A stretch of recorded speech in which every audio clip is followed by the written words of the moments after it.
We today want to show you a very quick, easy demonstration video how to use the Longridge mount cutting systems to produce a very neat mount package. We have a watercolour here and we're going to create a double mount so that you can see how quick and easy that is. The Longridge mount cutting system is actually two systems. We have the autograph system, which I have here, and we also have the signature system. Both systems use the same baseboard, but the system we're going to show you today is the autograph system, and it's a system we would ordinarily be demonstrating at the Patchings Festival. It is probably the most appropriate for artists, and if you want to see the difference between the two systems, you can go on to the Longridge website and just check out the differences there. The mount cutting systems themselves are a fully integrated system. We have bevel cutters, which can be right or left-handed in application. We have marking gauges, we have our cutting rail, our baseboard, we have a 90-degree cutter for trimming mount board to size. We also have sprint mat, which is our cutting mat, and this is a disposable cutting board. They come with every system. And sprint mat is engineered specifically for us at Longridge. It is a very clean, smooth cutting surface, one that protects the blade when cutting and provides very clean quality cuts. So, setting out a mount board. We start with our mount sheet. And this I've cut to a preset size of 50 by 40 centimetres, a size that's great if you're cutting mounts for off-the-shelf picture frames. On the back of the mount board I've marked 4 borders, and I've marked those borders using the included border width guide, and the border width marker runs down the side of our mount board, creating what ordinarily would be our pencil lines. But because I'm working alone in the workshop here and the white balance on the video is set to auto, sometimes you might not see all the detail. But I've marked out those lines in pen. Ordinarily we'd use the pencil within the border width marker.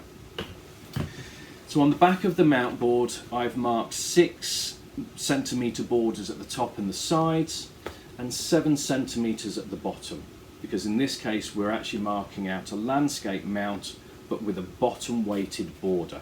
The width at the bottom is slightly deeper. So those are my 4 borders marked. To cut that mount, we take our autograph rail, and just to show you the underside, we have 2 important features here: a mount board support bar and rubber grippers set into the rail itself. The mount support bar simply allows us to place the mount board into the rail and will prevent the mount board slipping forward when we activate the cut. So it's going to provide good support. We set the pencil line in line with the cutting rail. And again, hard for you to see here, but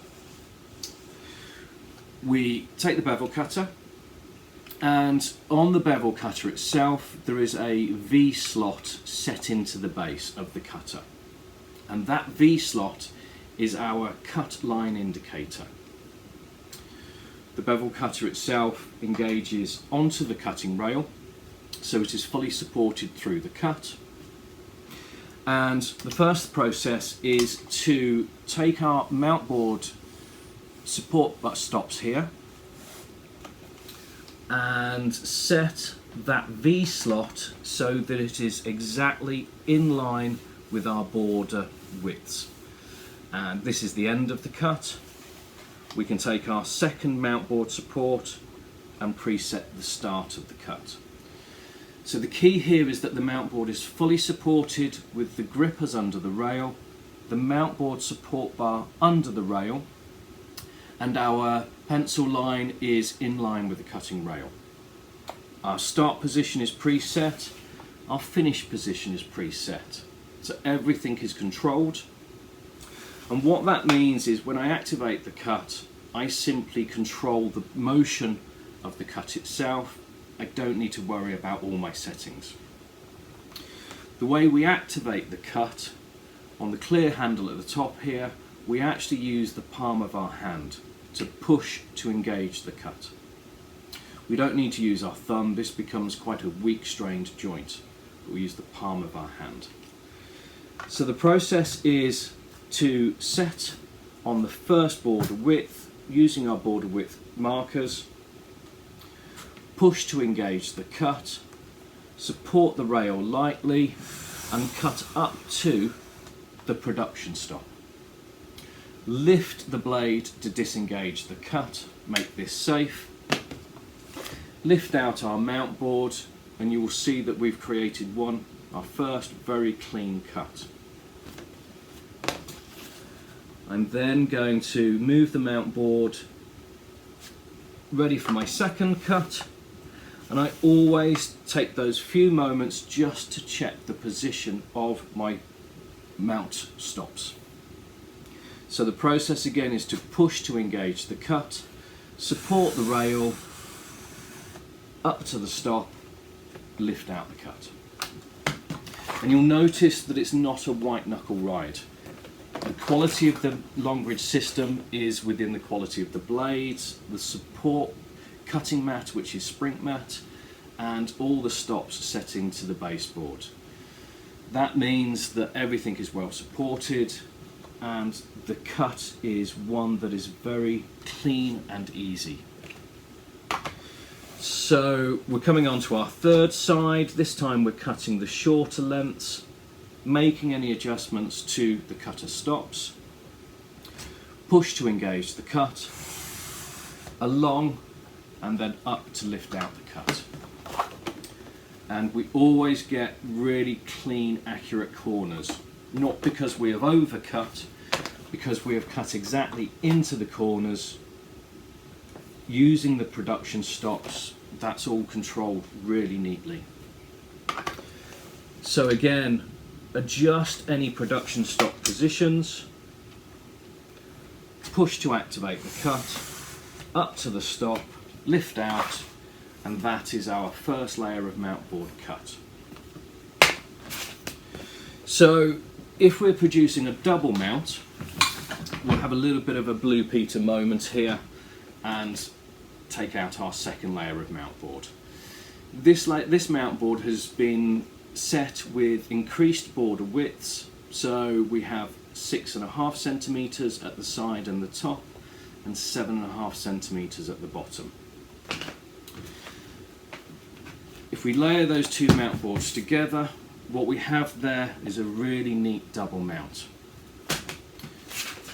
So to attach those two layers of mount board, we simply take some double-sided tape and run some tape all the way around the mount board.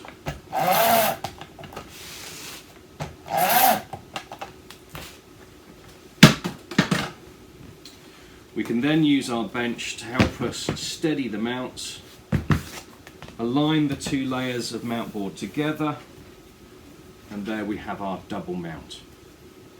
We then need to finish the mount package, and to do that we take some backing board. This is a smooth backing board cut to the same size as the mount board.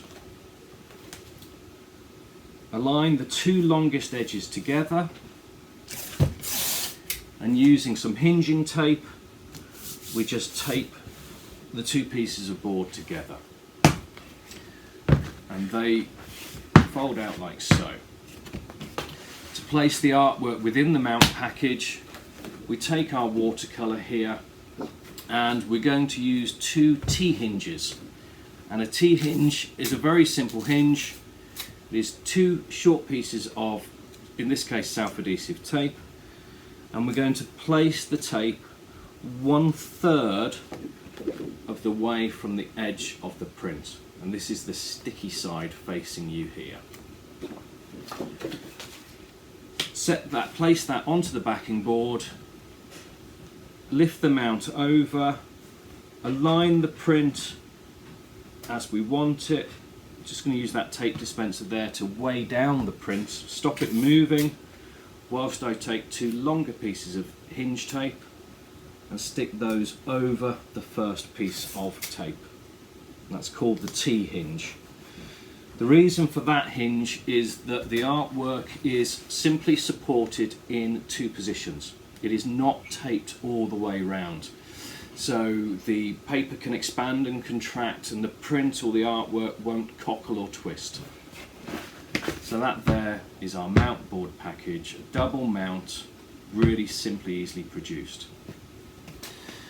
So hopefully that's a nice little piece of simple information for you. Obviously we would have loved to see you this year, but we hope to see you next year. In the meantime, please stay safe and well, and we'll look forward to seeing you in the future. Many thanks.